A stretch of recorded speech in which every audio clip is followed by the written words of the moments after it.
जय श्री हरि। हरे कृष्णा। आज के वीडियो में आप सुनेंगे गुरुवार बृहस्पति देव की पौराणिक व्रत कथा।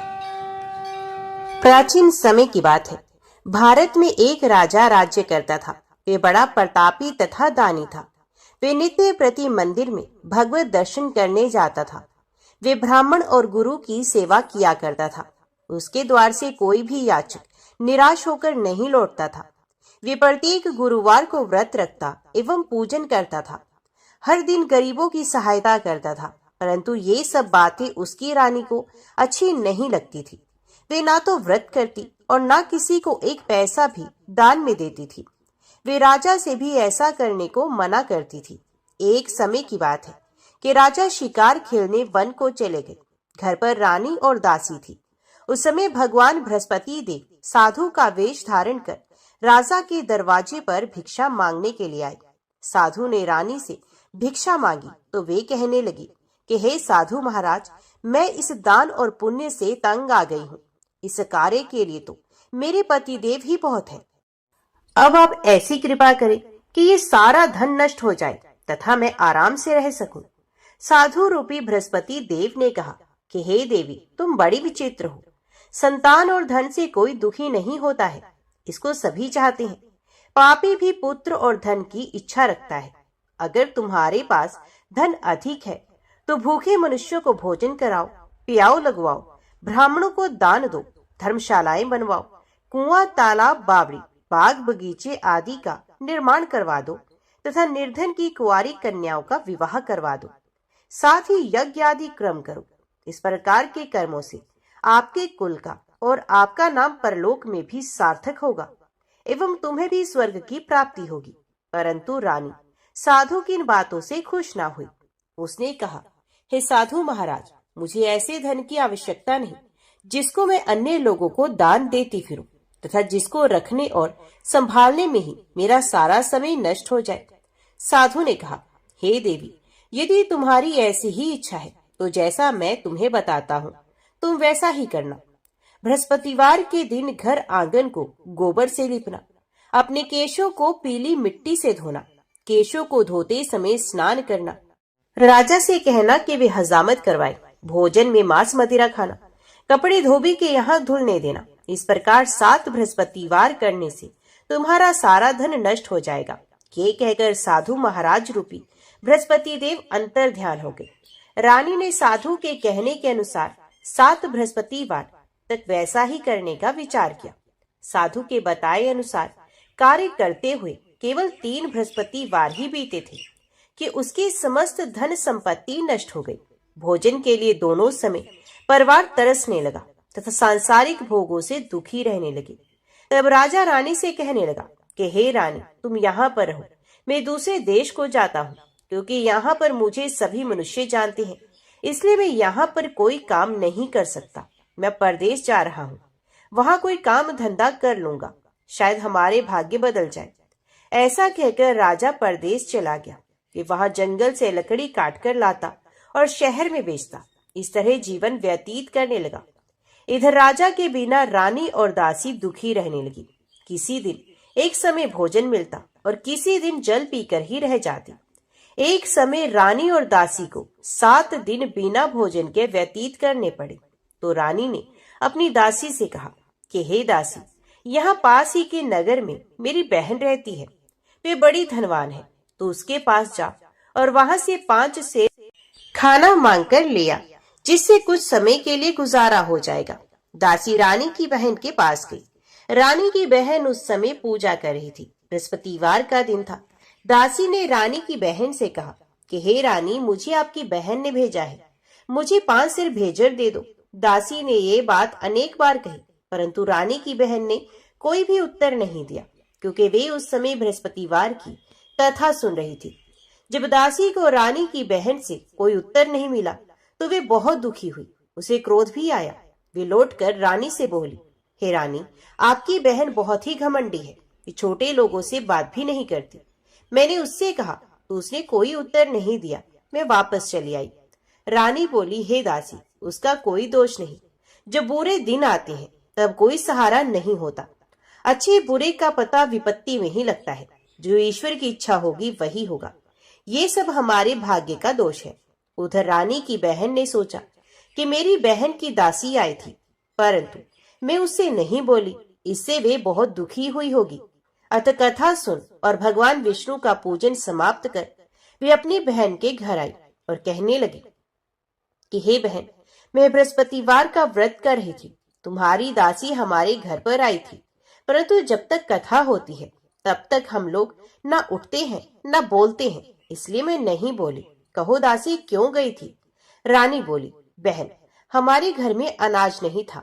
वैसे तुमसे कोई बात छिपी नहीं, इस कारण मैंने दासी को तुम्हारे पास 5 सेर भेजर लेने के लिए भेजा था। रानी की बहन बोली, बहन देखो, बृहस्पति भगवान सबकी मनोकामना पूर्ण करते हैं। देखो शायद तुम्हारे घर में ही अनाज रखा हो। ये सुनकर दासी घर के अंदर गई तो वहां उसे एक घड़ा भेजर का भरा हुआ मिल गया। उसे बड़ी हैरानी हुई क्योंकि उसने एक एक बर्तन देख लिया था। उसने बाहर आकर रानी को बताया। दासी अपनी रानी से कहने लगी, हे रानी देखो, वैसे हमको जब अन्न नहीं मिलता तो हम रोज ही व्रत करते हैं। अगर इनसे इस व्रत की विधि और कथा पूछ ली जाए तो उसे हम भी कर लिया करेंगे। दासी के कहने पर रानी ने अपनी बहन से बृहस्पतिवार व्रत के बारे में पूछा। उसकी बहन ने बताया, हे रानी, बृहस्पतिवार को सूर्य उदय से पूर्व उठकर स्नान करके बृहस्पतिवार का व्रत करना चाहिए, लेकिन उस दिन सर नहीं धोना चाहिए। बृहस्पतिवार के दिन में चने की दाल और मुनक्का से विष्णु भगवान को केले के वृक्ष की जड़ से पूजन करें तथा दीपक जलाए। उस दिन एक ही समय भोजन करें। भोजन पीले खाद्य पदार्थ का करें तथा कथा सुने। इस प्रकार करने से गुरु भगवान प्रसन्न होते हैं, अन्न पुत्र धन देते हैं। इस तरह व्रत और पूजन की विधि बताकर रानी की बहन अपने घर लौट गई। रानी और दासी दोनों ने निश्चय किया कि वे बृहस्पति देव भगवान का पूजन जरूर करेंगी। 7 दिन के बाद जब बृहस्पतिवार आया तो उन्होंने व्रत को रखा। घुड़साल में जाकर चना और गुड़ बीन लाई तथा उसकी डाल से केले की जड़ में विष्णु भगवान का पूजन किया। अब भोजन कहाँ से आए? दोनों बड़ी दुखी हुई, परंतु उन्होंने व्रत किया था, इस कारण देव बृहस्पति भगवान प्रसन्न हो गए। वे एक साधारण व्यक्ति के रूप में 2 थालों में सुंदर पीला भोजन लेकर आए और दासी को देकर बोले, हे दासी, ये भोजन तुम्हारे और रानी के लिए है, तुम दोनों करना। दासी भोजन पाकर बड़ी प्रसन्न हुई और रानी से बोली, रानी जी भोजन कर लो। रानी को भोजन आने के बारे में कुछ पता नहीं था, इसलिए वे दासी से बोली, जा तू ही भोजन कर, क्योंकि तू हमारी व्यर्थ में हंसी उड़ाती है। दासी बोली, एक व्यक्ति अभी भोजन दे गया है। रानी कहने लगी, वे भोजन तेरे लिए ही दे गया है, तू ही भोजन कर। दासी ने कहा, वे व्यक्ति हम दोनों के लिए 2 थालों में भोजन दे गया है, इसलिए मैं और आप दोनों ही साथ साथ भोजन करेंगे। फिर दोनों ने गुरु भगवान को नमस्कार कर भोजन प्रारंभ किया। उसके बाद से वे प्रत्येक बृहस्पतिवार को गुरु भगवान का व्रत और पूजन करने लगी। बृहस्पति भगवान की कृपा से उनके पास धन हो गया, परंतु रानी फिर पहले की तरह ही आलस्य करने लगी। तब दासी बोली, देखो रानी, तुम पहले भी इसी प्रकार आलस्य करती थी, तुम्हें धन के रखने में कष्ट होता था, इसी कारण सभी धन नष्ट हो गया। अब गुरु भगवान की कृपा से धन मिला है तो फिर तुम्हें आलस्य होता है। बड़ी मुसीबतों के साथ हमने ये धन पाया है, इसलिए हमें दान पुण्य करना चाहिए। तुम भूखे मनुष्य को भोजन करवाओ, प्याऊ लगवाओ, ब्राह्मणों को दान दो, कुआं तालाब बावड़ी आदि का निर्माण करवाओ, मंदिर पाठशाला बनवाकर दान दो, कुंवारी कन्याओं का विवाह करवा दो। धन को शुभ कार्यों में खर्च करो, जिससे तुम्हारे कुल का यश बढ़े तथा स्वर्ग प्राप्त हो और पितृ प्रसन्न हो। दासी की बात मानकर रानी ने इसी प्रकार के कर्म करने शुरू किए, जिससे उनका काफी यश फैलने लगा। एक दिन रानी और दासी आपस में विचार करने लगी कि ना जाने राजा किस दशा में होंगे, उनकी कोई खोज खबर भी नहीं है। उन्होंने श्रद्धा पूर्वक गुरु बृहस्पति भगवान से प्रार्थना की कि राजा जहाँ कहीं भी हो शीघ्र वापस आ जाए। उधर राजा परदेश में बहुत दुखी रहने लगा। ये प्रतिदिन जंगल से लकड़ी बीनकर ले आता और उसे शहर में बेचकर अपने दुखी जीवन को बड़ी कठिनता से व्यतीत करता। एक दिन दुखी हो अपनी पुरानी बातों को याद करके वे रोने लगा और उदास हो गया। उसी समय राजा के पास बृहस्पति देव साधु के वेश में आकर बोले, हे लकड़हारे, तुम इस सुनसान जंगल में किस चिंता में बैठे हो, मुझे बताओ। ये सुनकर राजा के नेत्रों में जल भर आया। साधु की वंदना कर राजा ने अपनी संपूर्ण कहानी सुना दी। महात्मा दयालु होते हैं। वे राजा से बोले, हे राजा, तुम्हारी पत्नी ने बृहस्पति देव के प्रति अपराध किया था, जिसके कारण तुम्हारी ये दशा हुई। अब तुम चिंता मत करो, भगवान तुम्हें पहले से भी अधिक धन देंगे। देखो, तुम्हारी पत्नी ने बृहस्पतिवार का व्रत प्रारंभ कर दिया है। अब तुम भी बृहस्पतिवार का व्रत करके चने की दाल व गुड़ जल के लोटे में डालकर केले का पूजन करो, फिर कथा कहो या सुनो। भगवान तुम्हारी सब कामनाओं को पूर्ण करेंगे। साधु की बात सुनकर राजा बोला, हे प्रभु, लकड़ी बेचकर तो इतना पैसा भी नहीं बचता जिसे भोजन के उपरांत कुछ बचा सकूं। मैंने रात्रि में अपनी रानी को व्याकुल देखा है। मेरे पास कोई साधन नहीं जिससे उसका समाचार जान सकूं। फिर मैं कौन सी कहानी कहूं, ये भी मुझको मालूम नहीं। साधु ने कहा, हे राजा, मन में बृहस्पति भगवान की पूजन व्रत का निश्चय करो, वे स्वयं तुम्हारे लिए कोई राह बना देंगे। बृहस्पतिवार के दिन तुम रोजाना की तरह लकड़ियां लेकर शहर में जाना। तुम्हें रोज से 2 गुना धन मिलेगा, जिससे तुम भलीभांति भोजन कर लोगे तथा बृहस्पति देव की पूजा का सामान भी आ जाएगा। जो तुमने बृहस्पतिवार की कहानी के बारे में पूछा है वे इस प्रकार है। प्राचीन काल में एक ब्राह्मण था। वे बहुत निर्धन था। उसके कोई भी संतान नहीं थी। उसकी स्त्री बहुत ही मलिनता के साथ रहती थी। वो ना तो स्नान करती, ना ही किसी देवता का पूजन करती। इस कारण ब्राह्मण देवता बहुत दुखी रहते थे। बेचारे बहुत कुछ कहते थे, किंतु उसका कोई परिणाम नहीं निकला। भगवान की कृपा से ब्राह्मण के घर में एक कन्या का जन्म हुआ। कन्या समय के साथ बड़ी होने लगी। वे कन्या प्रातः काल में स्नान करके भगवान विष्णु का जप करती थी। कन्या ने बृहस्पतिवार का व्रत भी नियम पूर्वक करना प्रारंभ कर दिया। पूजा पाठ समाप्त होने पर पाठशाला जाती तो अपनी मुट्ठी में जो भर के ले जाती और पाठशाला के मार्ग में डालती जाती। लौटते समय वही जो स्वर्ण के हो जाते तो उनको बीनकर घर ले आती। एक दिन वह कन्या सूप में उन सोने के जौ को फटक कर साफ कर रही थी। तभी कन्या की माँ ने देख लिया और कहा कि हे बेटी, सोने के जौ को फटकने के लिए तो सोने का सूप भी होना चाहिए। दूसरे दिन बृहस्पतिवार का दिन था। कन्या ने व्रत रखा और बृहस्पति देव से प्रार्थना की कि हे बृहस्पति देव, मुझे सोने का सूप दे दो। बृहस्पति देव ने उसकी प्रार्थना स्वीकार की। फिर रोजाना की तरह वे कन्या जो फैलाती हुई पाठशाला चली गई। पाठशाला से लौटकर जब वे नित्य की भांति जो बीन रही थी तो बृहस्पति देव की कृपा से उसे सोने का सूप मार्ग में पड़ा हुआ मिला। उस सोने के सूप को वे घर ले आई और उसे जो साफ करने लगी, परंतु उसकी माँ का वही ढंग रहा। एक दिन की बात है, जब कन्या सोने के सूप में जो साफ कर रही थी, उसी समय जिस नगर में कन्या और उसका परिवार रहता था, उसी नगर का राजकुमार उसके घर के पास से निकला। कन्या के रंग और रूप को देखकर वे कन्या पर मोहित हो गया। जब वह अपने राजमहल में आया तो वह बहुत उदास हो गया, बिना भोजन किए ही लेट गया। राजा को जब राजकुमार द्वारा अन्न जल त्यागने का समाचार ज्ञात हुआ, अपने मंत्रियों के साथ वे राजकुमार के पास गया और पूछा कि हे पुत्र, तुम्हें किस बात का दुख है और तुमने भोजन क्यों त्याग दिया है? राजकुमार ने कहा कि हे पिताश्री, मुझे किसी बात का दुख नहीं, परंतु मैं उस लड़की से विवाह करना चाहता हूँ जो सोने के सूप में सोने के जौ साफ कर रही थी। राजा ने कहा कि राजकुमार, आप उस कन्या का नाम और पता बताओ, मैं निश्चित रूप से तुम्हारा विवाह उसी कन्या से करवा दूंगा।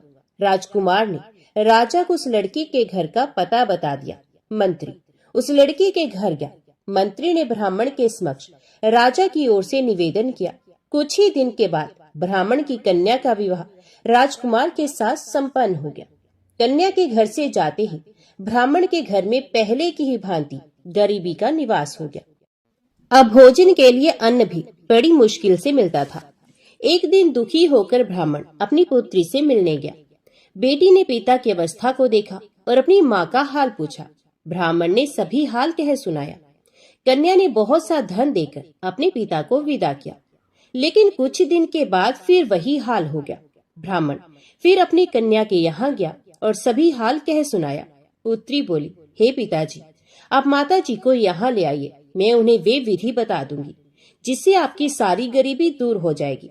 ब्राह्मण देवता अपनी स्त्री को साथ लेकर अपनी पुत्री के पास राजमहल में पहुंचे तो पुत्री अपनी माँ को समझाने लगी कि हे माँ, तुम प्रातः काल स्नान आदि करके भगवान विष्णु की पूजा करो तो घर की सब दरिद्रता और कष्ट दूर हो जाएंगे।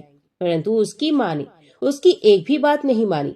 वे पहले की ही तरह प्रातः काल उठकर अपनी पुत्री की बची जूठन को खा लेती थी।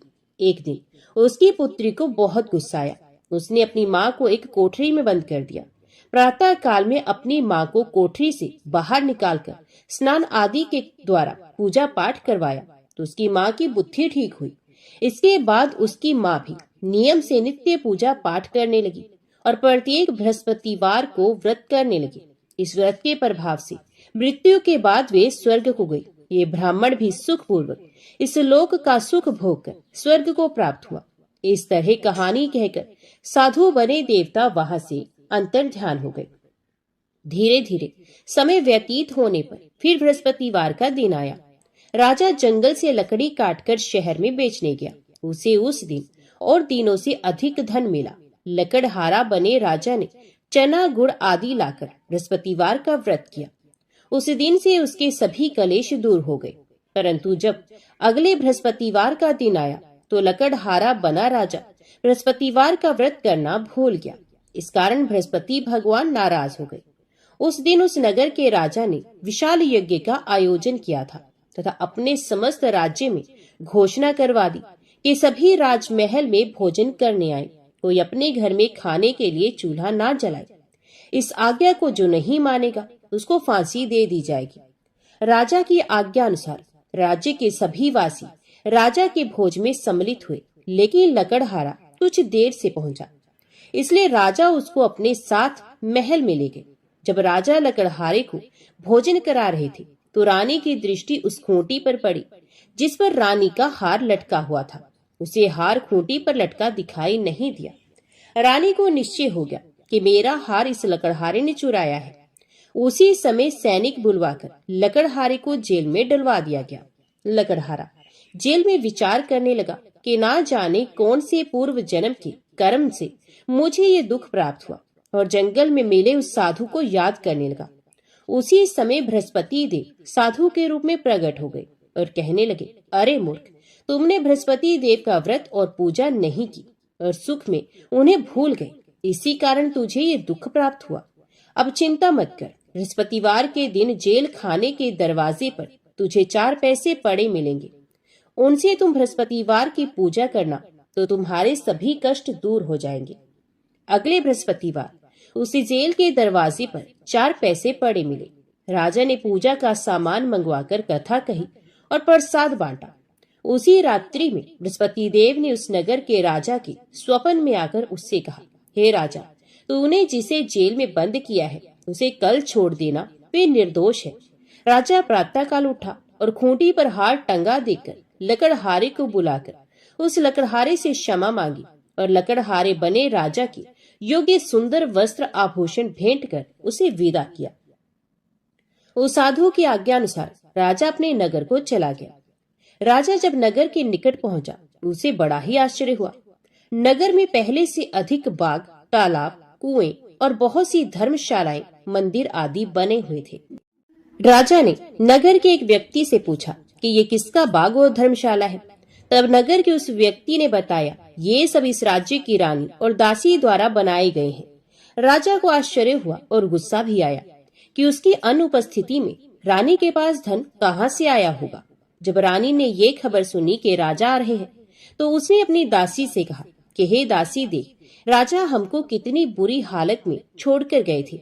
ये हमारी ऐसी हालत देखकर लौट ना जाए, इसलिए तू दरवाजे पर खड़ी हो जा। रानी की आज्ञा अनुसार दासी दरवाजे पर खड़ी हो गई और जब राजा आए तो उन्हें अपने साथ महल में ले आई। तब राजा ने क्रोध करके अपनी तलवार निकाली और पूछने लगा, बताओ ये धन तुम्हें कैसे प्राप्त हुआ। तब रानी ने सारी कथा कह सुनाई। राजा ने निश्चय किया कि मैं रोजाना दिन में 3 बार कहानी कहा करूंगा और रोज व्रत किया करूंगा। अब हर समय राजा के दुपट्टे में चने की दाल बंधी रहती तथा दिन में 3 बार कथा कहता। एक रोज राजा ने विचार किया कि चलो अपनी बहन के यहाँ हुआ। इस तरह का निश्चय कर राजा घोड़े पर सवार हो अपनी बहन के यहाँ चल दिया। मार्ग में उसने देखा कि कुछ आदमी एक मुर्दे को लिए जा रहे हैं। उन्हें रोककर राजा कहने लगा, अरे भैया, मेरी बृहस्पतिवार की कथा सुन लो। वे लोग बोले, लो, हमारा तो आदमी मर गया है, इसको अपनी कथा की पड़ी है। परंतु कुछ आदमी बोले, अच्छा कहो, हम तुम्हारी कथा भी सुनेंगे। राजा ने दाल निकाली और कथा कहना शुरू किया। जब कथा आधी हुई तो मुर्दा हिलने लगा और जब कथा समाप्त हुई तो राम राम करके वे मुर्दा खड़ा हो गया। राजा आगे बढ़ा। उसे चलते चलते शाम हो गई।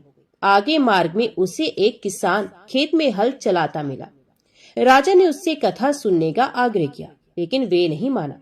राजा आगे चल पड़ा। राजा के हटते ही बैल पछाड़ खाकर गिर गए तथा किसान के पेट में बहुत जोर से दर्द होने लगा। उसी समय किसान की माँ रोटी लेकर आई। उसने जब देखा तो अपने पुत्र से सब हाल पूछा। बेटे ने सभी हाल बता दिया। बुढ़िया दौड़ी दौड़ी उस घुड़सवार के पास पहुंची और उससे बोली, मैं तेरी कथा सुनूंगी, तू अपनी कथा मेरे खेत पर ही चलकर कहना।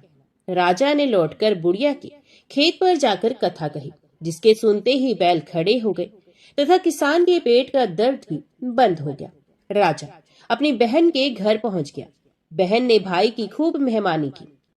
दूसरे रोज प्रातःकाल राजा जागा तो वे देखने लगा कि सब लोग भोजन कर रहे हैं। राजा ने अपनी बहन से जब पूछा, ऐसा कोई मनुष्य है जिसने भोजन ना किया हो, जो मेरी बृहस्पतिवार की कथा सुन ले? बहन बोली, हे भैया, ये देश ऐसा ही है। यहाँ लोग पहले भोजन करते हैं, बाद में कोई अन्य काम करते हैं। फिर एक कुम्हार के घर में गई जिसका लड़का बीमार था। उसे मालूम हुआ कि उसके यहाँ 3 दिन से किसी ने भोजन नहीं किया है। रानी ने अपने भाई की कथा सुनने के लिए कुम्हार से कहा। वे तैयार हो गया। राजा ने जाकर बृहस्पतिवार की कथा कही, जिसको सुनकर उसका लड़का ठीक हो गया। अब तो राजा की पूरे राज्य में प्रशंसा होने लगी। एक दिन राजा ने अपनी बहन से कहा कि हे बहन, मैं अब अपने घर जाऊंगा, तुम भी तैयार हो जाओ। राजा की बहन ने अपनी सास से अपने भाई के साथ जाने की आज्ञा मांगी। सास बोली, हाँ चली जा, मगर अपने लड़कों को मत ले जाना, क्योंकि तेरे भाई के कोई संतान नहीं होती। बहन ने अपने भाई से कहा, हे भैया, मैं तो चलूंगी, मगर कोई बालक नहीं जाएगा। अपनी बहन को भी छोड़कर दुखी मन से राजा अपने नगर को लौट आया। राजा ने अपनी रानी से सारी कथा बताई और बिना भोजन किए बिछैया पर लेट गया। रानी बोली, हे प्रभु, बृहस्पति देव ने हमें सब कुछ दिया है, ये हमें संतान भी अवश्य देंगे। उसी रात बृहस्पति देव ने राजा को स्वप्न में कहा, हे राजा, उठ, सभी सोच त्याग दे, तेरी रानी गर्भवती है। राजा को ये जानकर बड़ी खुशी हुई। 9वें महीने रानी के गर्भ से एक सुंदर पुत्र पैदा हुआ। तब राजा बोला, हे रानी, स्त्री बिना भोजन के रह सकती है, परंतु बिना कहे नहीं रह सकती। जब मेरी बहन आए तो तुम उससे कुछ मत कहना। रानी ने हाँ कर दी। जब राजा की बहन ने ये शुभ समाचार सुना तो वे बहुत खुश हुई तथा बधाई लेकर अपने भाई के यहाँ आई। रानी ने तब उसे आने का उलाहना दिया। जो भाई अपने साथ ला रहे थे तब टाल गई, उनके साथ नहीं आई और आज अपने आप ही भागी भागी बिना बुलाए ही आ गई।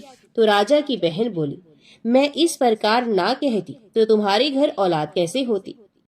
बृहस्पति देव सभी की कामनाएं पूरी करते हैं। जो सद्भावना पूर्वक बृहस्पतिवार का व्रत करता है एवं कथा को पढ़ता है अथवा सुनता है और दूसरों को सुनाता है, बृहस्पति देव उसकी सभी मनोकामनाएं पूर्ण करते हैं, उनकी सदैव रक्षा करते हैं। जो संसार में सद्भावना से गुरु देव का पूजन एवं व्रत सच्चे हृदय से करते हैं, उनकी सभी मनोकामनाएं वैसे ही पूर्ण होती हैं जैसी सच्ची भावना से रानी और राजा ने बृहस्पति देव की कथा का गुणगान किया तो उनकी सभी इच्छाएं बृहस्पति देव जी ने पूर्ण की। अनजाने में भी बृहस्पति देव की उपेक्षा ना करें, ऐसा करने से सुख शांति नष्ट हो जाती है। इसलिए सबको कथा सुनने के बाद प्रसाद लेकर ही जाना चाहिए। हृदय से उनका मनन करते हुए जयकारा बोलना चाहिए। तो सब प्रेम से बोलो, बृहस्पति भगवान की जय। भगवान के सच्चे विश्वासी भक्त प्रेम पूर्वक निरंतर भजन करते हैं। परंतु भजन के बदले में कुछ भी नहीं चाहते। संसार के सुख दुखों की तो उन्हें परवाह नहीं होती, स्वर्ग सुख को भी वे तुच्छ समझते हैं।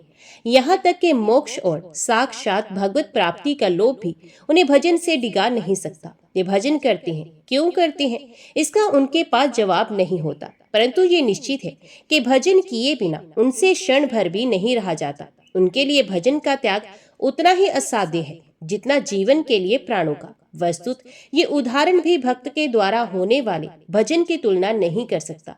ये तो समझने के लिए एक संकेत मात्र है। जो लोग सांसारिक भोग सुखों की प्राप्ति में भजन का सुफल होना समझते हैं और इसी में भगवत कृपा मानते हैं तथा सांसारिक विपत्तियों और कष्टों में भगवान को भूल जाते हैं, कोसते हैं, उनकी अकृपा मानते हैं और कहीं कहीं तो भगवान की दया तथा उनके अस्तित्व पर संदेह करने लगते हैं, वे वस्तुत बड़े ही दयनीय हैं। ऐसे लोग भजन के प्रेमी भक्त नहीं हैं। ये तो लेन देन करने वाले व्यापारी, उनमें भी अविश्वासी मात्र हैं। हमारे भक्त राज श्री प्रताप राय जी उपयुक्त प्रकार के एक महान विश्वासी भक्त थे। युवावस्था के कुछ काल को छोड़कर इनके जीवन का मध्यकाल सांसारिक दृष्टि से दुख सागर में ही डूबते उतराते बीता, परंतु ये सदा ही अपने आनंद में मगन रहे। किसी भी दुख की ताकत नहीं हुई कि वे इनके दिल पर कुछ भी असर डाल सके। भक्त प्रताप राय जी क्षत्रिय थे। उनके पूर्वज बहुत समय से बंगाल में जा बसे थे। इनकी भाषा, वेश तथा चाल चलन में काफी बंगालीपन आ गया था, परंतु खानपान शुद्ध था। श्री गोपाल जी की भक्ति तो इनकी मानो बपोती थी। चारों ओर आमिष भोजी शक्ति उपासकों से घिरे रहने पर भी इनके परिवार में वैष्णवता का मानो अखंड एक क्षत्र साम्राज्य था। पश्चिम बंगाल के हरसोला नामक गांव में ये रहते थे। इनके पिता का नाम भानु राय और माता का नाम कुसुमी था। दोनों बड़े ही धार्मिक और भक्त थे। इनके पास जमीन थी और उसमें काफी अनाज होता था। पशुधन भी पर्याप्त था। कुछ महाजनिकन काम करते थे। उचित ब्याज पर आसपास के गांव वालों को रुपए दिया करते थे। अपनी स्थिति में ये मस्त थे। घर की आवश्यकता के अनुसार इनको किसी बात की कमी नहीं थी। प्रताप राय इस भगवान दंपत्ति के एकमात्र लाडले पुत्र थे। माता पिता ही संतान के सबसे पहले गुरु होते हैं। बच्चों का दुलार तो अवश्य ही करना चाहिए, परंतु ऐसा नहीं करना चाहिए जिससे उनमें बुरी आदत पड़े और आगे चलकर उसका बुरा फल उन्हें भोगना पड़े। प्रताप राय के माता पिता इस विषय में बड़े सावधान थे। 2 बहनों के बीच में प्रताप एक ही लड़के थे। माता पिता के हृदय के परम धन थे, परंतु उन्होंने उनमें एक भी बुरी आदत नहीं पड़ने दी। माता पिता के शिक्षा के प्रभाव से वे सवेरे उठते, भगवान का स्मरण करते, माता पिता के चरणों में प्रणाम करते, नहा धोकर तुलसी का पौधा सींचते, घर में ठाकुर जी के दर्शन करते, कुछ जप करते, तब सवेरे का व्यालू करते, सबसे मीठा और विनय के साथ बोलते, हठ नहीं करते, माता पिता के सामने कभी नहीं बोलते। प्रताप जैसे देखने में सुंदर थे, वैसे ही बल्कि उससे कहीं अधिक हृदय से और बर्ताव में सुंदर थे। उनसे जो एक बार बात कर लेता वही मुग्ध हो जाता। माता पिता ने प्रताप में कष्ट सहने की भी आदत डाली थी। धूप वर्षा सहना, जाड़े में बिना कपड़े के रह जाना, हाथ से सब काम कर लेना, बहनों से ईर्ष्या ना करना, कपड़े गहने के लिए कभी ना ललचाना, बहुत सादे और मोटे कपड़े पहनने में आनंद मानना, जीभ के स्वाद और शरीर की सजावट से घृणा करना, शौकीनी बिल्कुल ना जानना और किसी भी काम के करने में ना लजाना उनके खास गुण थे। वे कोई भी चीज अकेले नहीं खाते, पहले अपने बहनों को देते तब खाते। बहनें भी उनसे बहुत प्यार करती। इस प्रकार प्रताप राय का लड़कपन माता पिता की देख रेख में बहुत ही आनंद से बीता। प्रताप राय की बड़ी बहन का नाम लक्ष्मी था और छोटी का नाम माधवी। लक्ष्मी का विवाह तो पहले ही कर दिया गया था। प्रताप राय का विवाह 13 साल की उम्र में और माधवी का 11 साल की उम्र में कर दिया गया था। दोनों को विवाह 5-7 दिनों के अंतर से एक ही साथ हुए। प्रताप राय के विवाह के बाद 10 साल तक भानु राय जीवित रहे। इसी बीच में घर का सब काम प्रताप राय करने लगे। प्रताप राय के एक पुत्र भी हो गया। प्रताप राय जब 23 वर्ष के हुए तब पिता भानु राय का देहांत हो गया। पिता की मृत्यु से यद्यपि प्रताप राय के सर का छत्र ही टूट गया, परंतु उनकी विलक्षण विषय विरक्ति तथा भक्ति निष्ठा ने उनको दुखी होने नहीं दिया। उन्होंने सोचा, संसार में स्थिर क्या है, जो जन्मा उसकी मृत्यु अवश्यंभावी है। संसार के सभी संयोग वियोग को साथ लिए ही आते हैं। आत्मा अमर है, कभी मरता नहीं, और अनित्य तथा क्षणभंगुर शरीर स्थायी रहता नहीं, फिर चिंता किस बात की। पिताजी भगवान के भक्त थे। भगवान का नाम जप करते करते पिताजी ने इतनी आसानी से शरीर छोड़ दिया, मानो अंग से सूखे फूलों की माला उतार दी हो। उन्हें कोई कष्ट हुआ ही नहीं। मरने में कष्ट तो उनको होता है जिनका मन भोगों में फंसा होता है, जो भगवान के दयापूर्ण विधान में विश्वास नहीं करते तथा जो देह को ही आत्मा मानते हैं। पिताजी तो भगवान के अत्यंत विश्वासी भक्त थे तथा आत्मनिष्ठ थे। उन्हें मरण कलेश क्यों होने लगा? वे भगवान के धाम में पधारे हैं, इसमें उन्हें बड़ा आनंद प्राप्त हुआ होगा। उनके इस आनंद से सर्वार्थवश द्वेष करके मैं क्यों अपनी नीचता प्रकट करूं? इस प्रकार के विचारों से प्रताप राय ने पितृवियोग की महान दुख को सहज ही सह लिया। अब घर परिवार का सारा भार प्रताप राय पर आ पड़ा। वे घर का सब काम करते थे, परंतु जैसे भोगासक्त विषयी मनुष्य का चित्त निरंतर निष्कपट भाव में विश्व में लगा रहता है, वैसा ही उनका चित्त सदा सर्वदा श्री भगवान के स्वरूप चिंतन में लगा रहता था। वे चंपा के बगीचे में चंचरीक की तरह निर्लिप्त भाव से सब काम करते थे। कुछ समय बाद माता कुसुमी का भी ध्यान हो गया। दिन रात माता की सेवा में लगे रहने वाले प्रताप राय ने मंगल में भगवान का विधान मानकर मातृ वियोग के कष्ट को भी सहर्ष सहन कर लिया। अब उनके जीवन में नित्य नए नए संकट आने लगे, मानो भगवान उनकी विशुद्ध भक्ति की बड़ी कड़ी परीक्षा ले रहे हो। परंतु जैसे सोना तपाए जाने पर और भी खरा हो जाता है, वैसे ही कष्टों से तप तप कर उनका भक्ति रूपी स्वर्ण अधिकाधिक निर्मल, उज्जवल और महान उच्च श्रेणी का होने लगा। कुछ वर्षों बाद प्रताप राय के एकमात्र पुत्र दीनबंधु राय का भी 12 वर्ष की उम्र में देहांत हो गया। पुत्र की मृत्यु के समय प्रताप राय और उनकी पतिव्रता पत्नी मालती ने जिस धैर्य, भगवत निष्ठा तथा कर्तव्य परायणा का परिचय दिया, ये सर्वथा स्तुत्य है। दीनबंधु को सन्निपातिक ज्वर हो गया था। माता पिता ने यथासाध्य उसकी चिकित्सा कराई और भली भांति सेवा की। दोनों जने पुत्र की चारपाई के पास बैठे उसे दिन रात भगवान नाम और भगवान की लीला कथा सुनाती तथा उसके मन में संसार की असारता एवं भगवान की ही एकमात्र नित्य सत्ता का अनुभव कराने की चेष्टा करते। दिन रात की हरि चर्चा से मरणासन बालक दीनबंधु का चित्त जगत से हट गया और वे एकमात्र श्री भगवान में लग गया। इसी अवस्था में उसकी मृत्यु हो गई। यही तो वास्तविक आत्मीयता और सच्ची सेवा है। इकलौता लड़का था, परंतु भगवत विश्वासी प्रताप राय तथा मालती ने परस्पर विचार करके यही निश्चित किया, ये सब श्री भगवान की लीला है। भगवान ने इसे दिया था, इसके द्वारा अपनी सेवा कराने के लिए जब तक उनकी इच्छा रही, इसके द्वारा सेवा करने का सौभाग्य उन्होंने हम लोगों को दिया। अब वे हमें दूसरी सेवा में नियुक्त करना चाहते हैं। इसमें चिंता की कौन सी बात है? संसार तो उनकी लीला स्थली है, फिर मृत्यु है भी क्या वस्तु? ये तो जीवन नाटक का एक पर्दा है, जिसके हुए बिना नाटक की शोभा होती ही नहीं। आत्मा मरता नहीं, शरीर रहता नहीं, मिलना बिछुड़ना, संबंध होना टूटना, ये सब इस खेल के अंग हैं। फिर रोना किस बात का? इस प्रकार निश्चय करके वे दोनों प्रसन्नता के साथ भगवान के भजन में लग गए। लोग उनकी स्थिति को देखकर चकित रह जाते।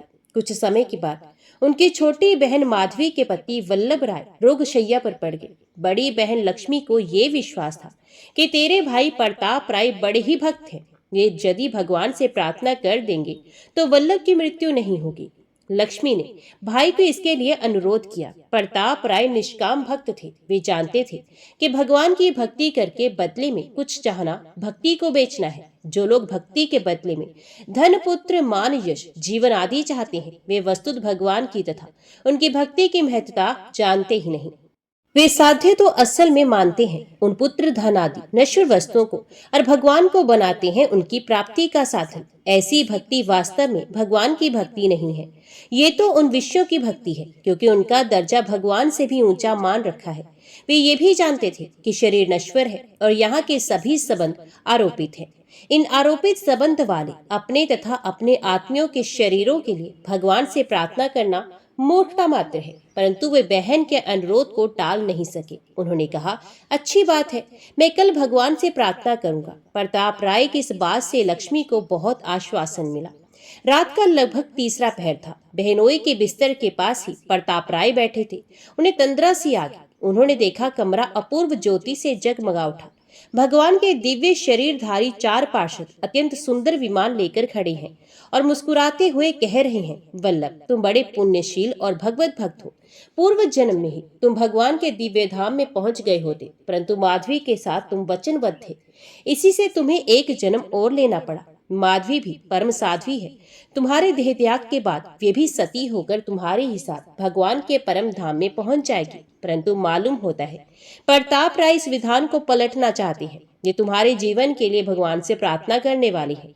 यदि उन्होंने भगवान से तुम्हारा जीवन मांगा तो भगवान उनकी प्रार्थना सुन लेंगे और तुम्हारा दिव्य धाम गमन रुक जाएगा। हम लोग तुम्हें लेने आए हैं, परंतु प्रताप राय की चित्तवृत्ति देखकर रुके खड़े हैं। बोलो बोलो, तुम क्या कहते हो?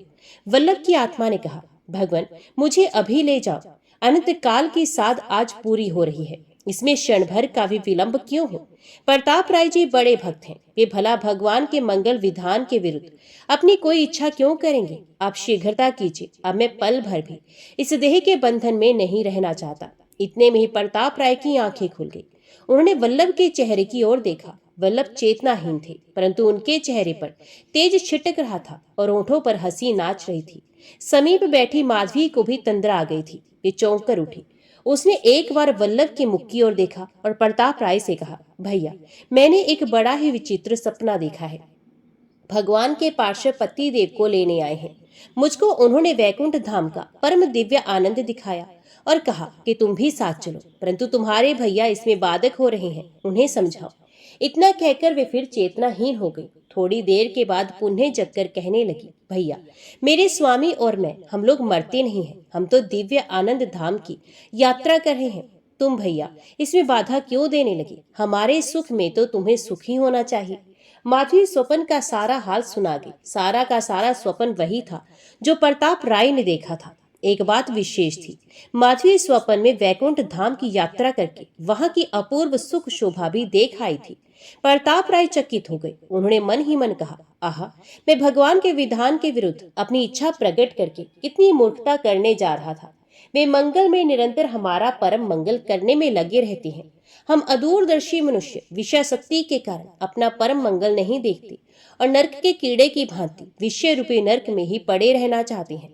सर्वदर्शी सर्वंतर्यामी सबके सहज कल्याणकामी भगवान से किस कल्याण के लिए प्रार्थना की जाए? उनसे तो कुछ भी मांगना ही वास्तव में ठगाना है। ना मालूम वे हमारा कैसा और कितना कल्याण सोचते हैं। हम यदि कुछ भी मांगते हैं तो वहां तक तो हमारी बुद्धि की पहुंच होती नहीं।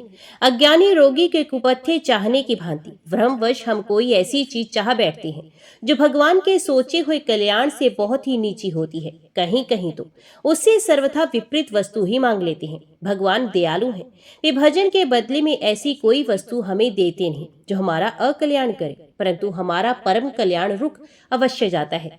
इसलिए भगवान से कुछ भी मांगना मूर्खता के सिवा और कुछ नहीं है। बस इसी समय वल्लभ ने एक बार आंखें खोली और सबके देखते ही देखते उनका ब्रह्मांड फट गया। उसी के साथ मुख से ओंकार का उच्चारण हुआ और प्राण निकल गए। माधवी पति के साथ सती हो गई। बहन बहनोई की इस प्रकार की मृत्यु देखकर प्रताप राय को बड़ी प्रसन्नता हुई। पहले कहा जा चुका है प्रताप राय के यहाँ महाजनी का काम भी होता है। उनका ये कार्य भी एक प्रकार से लोक सेवा का ही साधन था। लोक सेवा के निमित्त से भगवत सेवा तो प्रधान लक्ष्य था ही। आसपास के गांव में किसी को रुपए की जरूरत होती तो वे अपनी कोई चीज लेकर इनके पास आता। इनके पास रुपए होते तो वे जितना मांगता उतने ही देते। एक कोठरी थी, उसमें एक लोहे का संदूक था। उसमें वे अपने ही हाथों अपनी चीज रख जाता। जब रुपए वापस लेने होते तो आकर अपनी चीज ले जाता और ब्याज समेत रुपए दे जाता। प्रताप राय इस बात का ख्याल अवश्य रखते कि ब्याज के नाम पर किसी की अधिक रकम तो उनके यहाँ नहीं आ गई। अधिक होती तो वे लौटा देते, बहुत कम ब्याज लेते। लोगों को इनके इस व्यवहार से बड़ी सुविधा थी। इनको भी कोई झंझट नहीं था, सिर्फ खाते में रुपए नाम जमा करने पड़ते थे। सारा काम विश्वास और ईमानदारी पर चलता था। प्रताप राय के दादा के समय से इसी प्रकार काम होता आ रहा था। होनहार की बात थी, कुछ लोगों के मन में बेईमानी पैदा हुई। प्रताप राय से अकारण डाह रखने वालों ने भी साथ दिया। उन्होंने षड्यंत्र रचकर उनके विश्वास और सत्यप्रियता से अनुचित लाभ उठाना और उन्हें अपमानित करना चाहा। 4 षड्यंत्रकारियों ने समय समय पर अलग अलग आकर इनसे रुपए उधार लिए। रुपए के बदले में एक आदमी एक डिब्बा रख गया। 3 आदमी 3 थैलियां रख गए। डिब्बे वाले ने कहा इसमें बेशकीमती गहने हैं और थैली वाले ने कहा इसमें सोना चांदी है।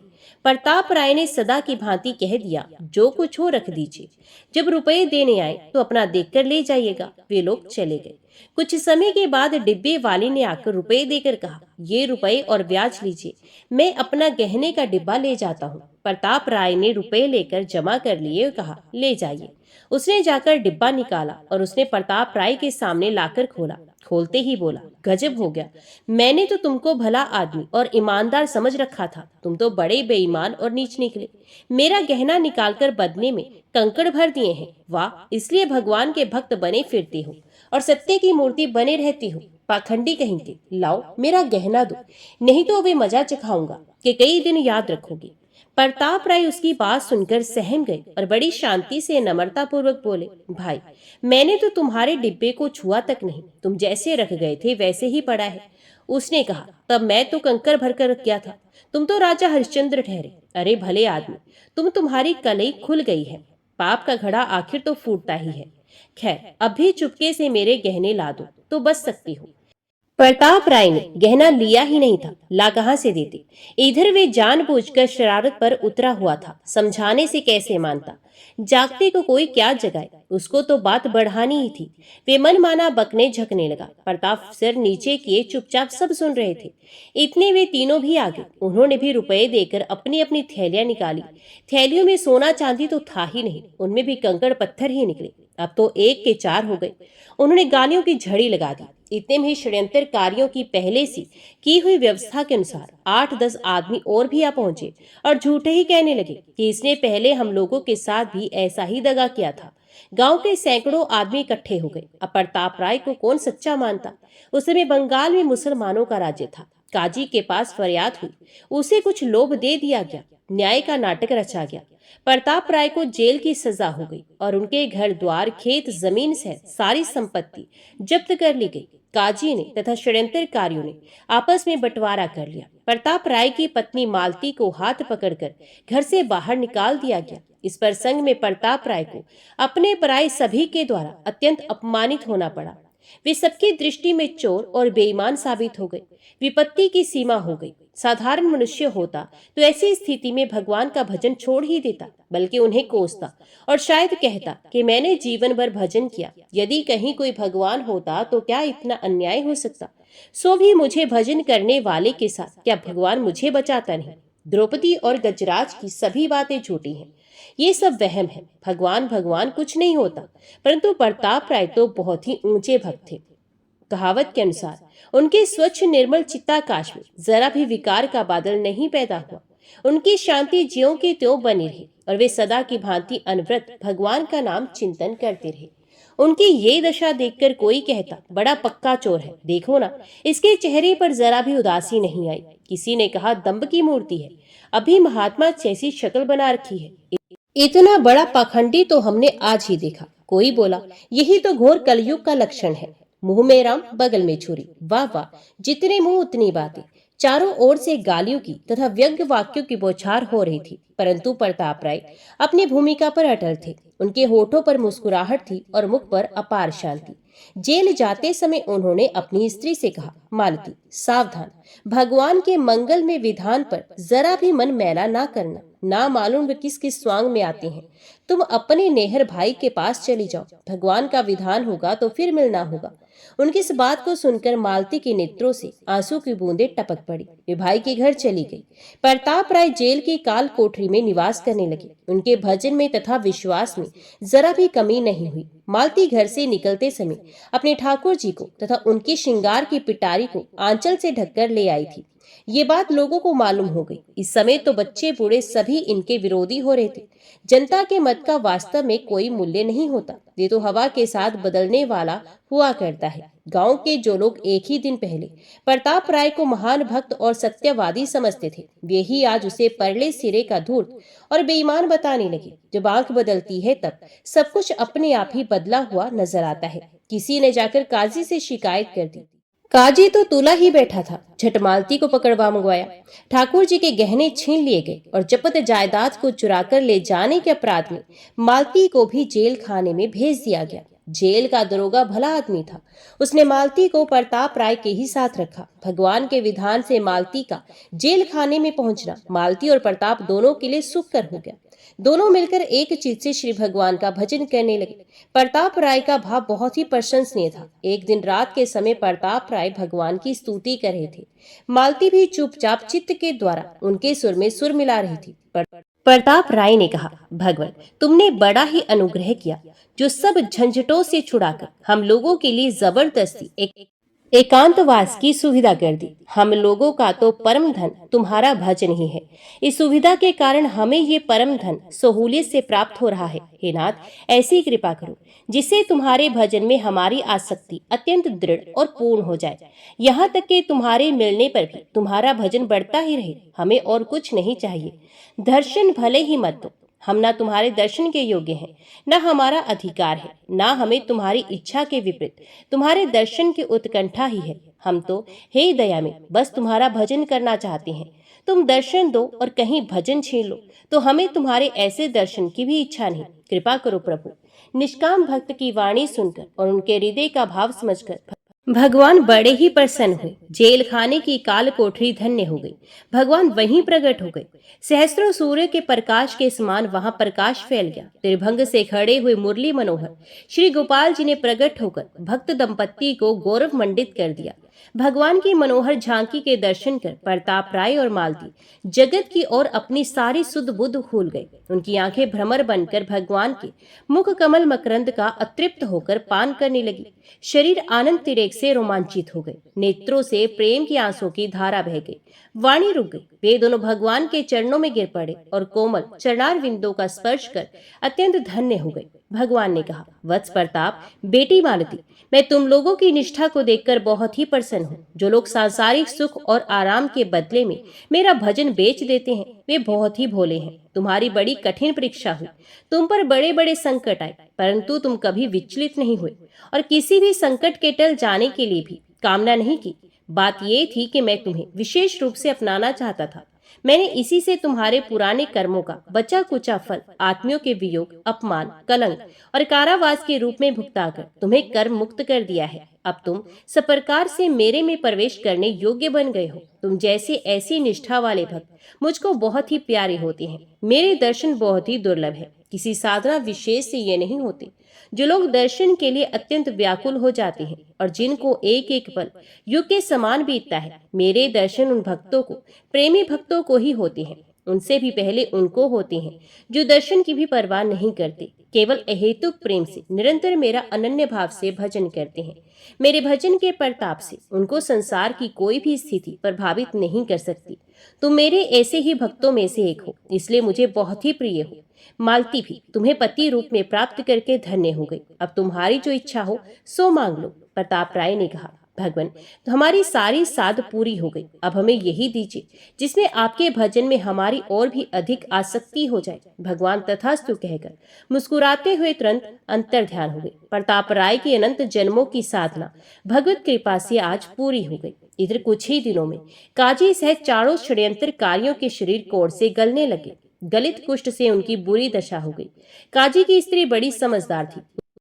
उसने पहले ही निरपराध प्रताप राय को सताने और उनके घर द्वार लूटकर मालती को अनाथनी कर देने का विरोध कर दिया था। एक दिन मौका पाकर उसने पति से कहा, देखिए आपकी यह बीमारी मेरी समझ से भगवान के भक्त प्रताप राय को पीड़ा पहुंचाने का फल है। आप यदि मेरी बात माने तो उनको जेल से मुक्त कर दीजिए और उनसे क्षमा याचना कीजिए। काजी को पत्नी की बात जची। उसने प्रताप राय और उसकी पत्नी मालती को छोड़ दिया। इधर उन चारों दुष्टों को भी अपनी भूल समझ में आई। काजी के साथ उन चारों ने आकर प्रताप राय के चरणों में गिरकर अपना अपराध स्वीकार करते हुए क्षमा प्रार्थना की। उन्होंने कहा, आप सर्वथा निर्दोष हैं। हम बड़े ही नीच हैं जो हमने स्वार्थवश आप पर झूठा कलंक लगाया और आपको जेल खाने भेजा। आप हम लोगों को क्षमा करके भगवान से प्रार्थना कीजिए जिससे हम इस अत्यंत दुष्ट रोग से छूट जाएं। प्रताप राय ने कहा, भाइयों तुम्हारा इसमें कुछ भी दोष नहीं। तुम तो निमित्त मात्र थे। ये सब तो हमारे किए हुए कर्मों का फल था, परंतु इससे हमें परम लाभ हुआ। हमारी अनंत जन्मों की साध पूरी हुई। हम लोग तुम्हारे इस उपकार के लिए अत्यंत कृतज्ञ हैं। इतना कहकर उन्होंने भगवान से प्रार्थना करते हुए कहा, भगवान, इन 5 भूले हुए भाइयों का अपराध क्षमा होना चाहिए। इन्होंने काफी दंड भोग लिया है, फिर इन्होंने हमारा तो उपकार ही किया है। आप यदि कृपा करके इन्हें रोग मुक्त नहीं करेंगे तो हमें बड़ा ही दुख होगा। हे नाथ, हम आपकी शरण में हैं, रक्षा कीजिए, रक्षा कीजिए। इतना कहते ही अचानक उन 5 के शरीर कंचन से हो गए। वे प्रताप राय के चरणों में गिर पड़े। अब तो गांव के सभी लोग, वे सभी लोग जिन्होंने झूठ मूठ ही प्रताप राय पर कलंक लगाने में सहायता दी थी, वहां आकर प्रताप राय और मालती के चरण छू छू कर उनसे बार बार क्षमा मांगने लगे। काजी ने उनकी जब्त की हुई संपत्ति लौटा दी। प्रताप राय ने सारी संपत्ति गरीबों में बांट दी और दोनों स्त्री पुरुष संसार त्याग कर श्री धाम वृंदावन को चले गए।